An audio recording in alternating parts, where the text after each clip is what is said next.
CU fourth semester education জেনারেলের তোমাদের 2021-এর question পেপারটা তোমাদের ভিডিওতে আজকে আলোচনা করব এবং তার সাথে এই কোয়েশ্চেন পেপারের যে 2 মার্কস অর্থাৎ শর্ট কোয়েশ্চেনের অ্যান্সারগুলো তোমাদের কিন্তু আমি আলোচনা করে দেবো। ঠিক আছে, চলো আগে কোয়েশ্চেন পেপারটা দেখে নেওয়া যাক। দেখো, ফার্স্টেই রয়েছে তোমাদের 10 মার্কসের 4টে প্রশ্ন, এর মধ্যে থেকে যে কোনো 3টে তোমাদের লিখতে হবে। দেখো, ফার্স্টেই একের দাগের কয়ে রয়েছে অন্তর্ভুক্তিকরণের ধারণা দাও, অন্তর্ভুক্তিমূলক সমাজের প্রয়োজনীয়তা লেখো। খ, প্রতিবন্ধকতার কারণগুলি আলোচনা করো, এটা 10। গ, সামাজিক বহির্ভূতিকরণের কারণগুলি বিবৃতি করো। ঘ, অন্তর্ভুক্ত সমাজ গঠনে যে কোনো দুটি গণমাধ্যমের ভূমিকা আলোচনা করো। এটা কিন্তু পার্ট মার্কিং রয়েছে 5+5 এবং ফার্স্টে যে কয়ের কোয়েশ্চেনটা কিন্তু পার্ট মার্কিংয়েই ছিল 5+5। তো এই 4টের প্রশ্নের মধ্যে থেকে কিন্তু যে কোনো 3টে তোমাদের বেছে নিয়ে লিখতে হবে।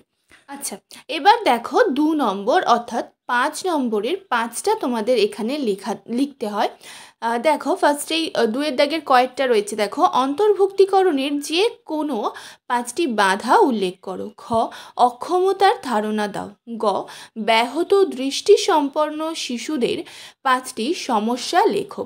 ঘ, সামাজিক অন্তর্ভুক্তিতে শিক্ষার ভূমিকা লেখো। ও ঙ, বহু কৃষ্টিমূলক সমাজের জন্য শিক্ষার ভূমিকা আলোচনা করো। চ, শান্তিপূর্ণ সহাবস্থান গঠনে শিক্ষার ভূমিকা লেখো। এখানে মোট 6টা প্রশ্ন আছে, অর্থাৎ তোমাদের একটা এক্সট্রা দেওয়া আছে। এই 6টা প্রশ্নের মধ্যে থেকে তোমাদের যে কোনো 5টা বেছে নিয়ে লিখতে হবে। আচ্ছা, এবার যাব 2 নম্বরের প্রশ্নে। যাওয়ার আগে তোমাদের বলে দিই, তোমাদের মধ্যে কেউ যদি education general, sociology general, history honours general, political science general পড়তে চাও, তাহলে অবশ্যই তোমরা স্ক্রিনে দেওয়া নম্বরে যোগাযোগ করতে পারো। এছাড়াও কারোর যদি মনে হয় শুধুমাত্র স্টাডি মেটেরিয়ালস বা নোটসের প্রয়োজন, তাহলে তারাও কিন্তু অবশ্যই যোগাযোগ করতে পারো। আচ্ছা, এবার চলো দেখে নেওয়া যাক 2 নম্বরের কী কী প্রশ্ন তোমাদের রয়েছে। দেখো, ফার্স্টেই 3-এর দাগের ক, বহির্ভূতিকরণ বলতে কী বোঝো? খ, অন্তর্ভুক্তিমূলক সমাজ গঠনে যে কোনো দুটি উপাদান লেখো। গ, সেরিব্রাল পালসির সংজ্ঞা দাও। ঘ, অটিজমের যে কোনো দুটি সমস্যা উল্লেখ করো। ঙ, তপশিলি উপজাতির ধারণা দাও। চ, যৌনতার ধারণা দাও। এই 6টা প্রশ্ন তোমাদের রয়েছে, এর মধ্যে থেকে বেছে নিয়ে তোমাদের যে কোনো 5টা প্রশ্ন লিখতে হবে। ঠিক আছে, আচ্ছা, তোমাদের এবার আমি যে 2 মার্কসের এই যে প্রশ্নগুলোর যে অ্যান্সার, সেগুলো আমি আলোচনা করব। তার আগে যারা ইংলিশ ভার্সন আছো তারা একটু তোমাদের কোয়েশ্চেন পেপারটা দেখে নাও। আমি কিন্তু এর আগে তোমাদের যে সিলেবাস, তোমাদের 2022-23-এর যে কোয়েশ্চেন পেপার, তোমাদের এই প্রিভিয়াস ইয়ারের কোয়েশ্চেন পেপারগুলো তোমাদের জন্য কিন্তু অত্যন্ত গুরুত্বপূর্ণ। এখান থেকে কিন্তু তোমাদের প্রশ্ন আসবেই পরীক্ষায়। ঠিক আছে, প্রতি বছরই আসে, এবছরেও আসবে। এবং তোমাদের কী কী প্রশ্ন ইম্পর্টেন্ট, তোমাদের যে সাজেশন, পুরো অধ্যায় ভিত্তিক যে সাজেশন আমি কিন্তু তোমাদের দিয়ে দিয়েছি এর আগে, তোমরা চাইলে অবশ্যই কিন্তু দেখে নাও। তোমাদের পড়তে কিন্তু খুব সাহায্য হবে, কারণ প্রত্যেকটা অধ্যায় থেকে তোমাদের 4টে অধ্যায়, সেখান থেকে মাত্র 4টে করে প্রশ্ন তোমাদের দেওয়া আছে, মাত্র 4টে করে প্রশ্ন। সেই 4টে করে প্রশ্ন পড়লেই তোমাদের আর কিচ্ছু পড়তে হবে না, তোমরা একদম 100% কমন পেয়ে যাবে। এছাড়া তো পরীক্ষার আগে আমি তোমাদের ফাইনাল সাজেশন দেবই, যারা শুধুমাত্র পাস করতে চাইছো তাদের জন্যও দেবো।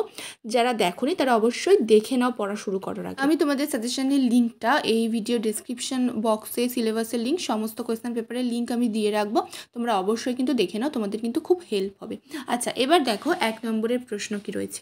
দেখো, প্রশ্নটা ছিল বহির্ভূতকরণ বলতে কী বোঝো? দেখো উত্তরটা, বহির্ভূতকরণ হলো এমন একটি প্রক্রিয়া যার মাধ্যমে ব্যক্তি বা দল যে সমাজে বাস করে সেই সময়ের সামাজিক প্রক্রিয়ার সামগ্রিক বা আংশিকভাবে অংশগ্রহণ থেকে তারা বঞ্চিত থাকে। 2 নম্বর প্রশ্ন দেখো, অন্তর্ভুক্তিমূলক সমাজ গঠনের যে কোনো দুটি উপাদান লেখো। শিক্ষার অধিকার সুনিশ্চিতকরণ এবং শিক্ষাক্ষেত্রে বাধা অপসারণ। ঠিক আছে, আচ্ছা, তোমাদের কিন্তু আমি শর্ট কোয়েশ্চেনেরও অর্থাৎ 2 নম্বরের প্রশ্নের কিন্তু আমি সাজেশন দেবো তোমাদের।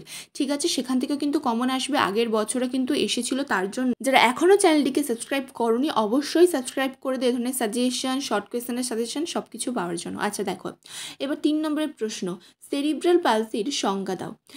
সেরিব্রাল পালসি হলো একটি অগ্রগতিশীল হবে এটা স্নায়বিক সমস্যা যা বাচ্চাদের উন্নয়নশীল মস্তিষ্কের আঘাত বা বিকৃতির কারণে ঘটে। একটি গুরুতর শৈশব অক্ষমতার একটি খুব সাধারণ কারণ।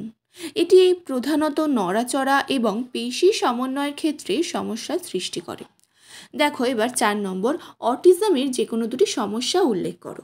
1 নম্বর সমস্যা, চোখাচোখি বা চোখের মাধ্যমে সম্পর্ক সাধনের ক্ষেত্রে অটিজম আক্রান্তদের সমস্যা হয়। 2 নম্বর, বিভিন্ন বিষয়ে খুব স্বল্প আগ্রহ বা সম্পূর্ণ অনাগ্রহ দেখা যায়।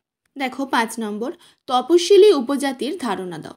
তপশিলি উপজাতি হলো সেই উপজাতি গোষ্ঠী বা তার অংশ বিশেষ যারা নির্দিষ্ট সংস্কৃতির অধিকারী হবে, ভৌগোলিক দিক থেকে বিচ্ছিন্ন এবং অন্যান্য সম্প্রদায়ের সঙ্গে মেলামেশায় অনিচ্ছুক থাকবে। আচ্ছা, এবার দেখো 6 নম্বর এবং শেষ প্রশ্ন কি রয়েছে, যৌনতার ধারণা দাও। মানুষ জন্মের সময় যে সকল বৈশিষ্ট্য নিয়ে জন্মায় এবং যা যৌন প্রত্যঙ্গ নির্ভর, হরমোন নিয়ন্ত্রিত এবং প্রজাতিগত বৈশিষ্ট্য সম্পন্ন, তাই হলো যৌনতা বা সেক্স। ঠিক আছে, এই ছিল তোমাদের 6টা শর্ট কোয়েশ্চেনের অ্যান্সার। এখান থেকেও কিন্তু তোমাদের শর্ট কোয়েশ্চেন পরীক্ষায় আসবে। এডুকেশনে কিন্তু বারবার প্রিভিয়াস ইয়ারের শর্ট কোয়েশ্চেনগুলোই রিপিট করে।